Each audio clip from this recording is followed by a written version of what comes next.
এই যে আবার শোনানোর সময় তো আমি শুনতে পারি বেশি না। কথা না বইলা যাই তোমার সতীনকে নিয়ে আসো।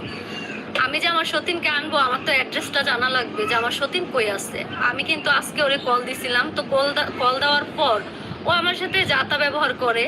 আর আমি কিন্তু এগুলো মানে ভিডিও করে রাখছি। এখন থেকে যাই হোক না কেন আমি সবকিছু ভিডিও করে রাখবো এবং সবকিছু আমি তোমাদেরকে দেখাবো যে ও আমার সাথে কি ব্যবহারটা করছে। তো এটা কিন্তু আমি ফেসবুক আর ইউটিউবে আপলোড দিছি, যারা দেখো না অবশ্যই যা দেখবা এনকেপি স্টোরিতে।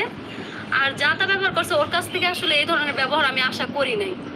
তারপরে সকালে দেখলাম আরেকটা ভিডিও আপলোড দিচ্ছে, ওইখানে ও আমার ডিরেক্টলি দোষতেছে যে ও সংসার ছাইড়া গেছে আমার জন্য।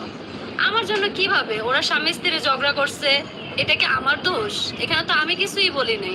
আজকে যদি ওরে আমি কিছু বলতাম, ও যদি আমার কারণে যাইতো, আমি ওর কাছ থেকে ভুল স্বীকার করতাম, করে ওর কাছে ক্ষমা চাই, ওরে আমি নিয়ে আসতাম। আমি কোনো অন্যায় করিনি, আমি কেন ক্ষমা চাবো? আমার অনেক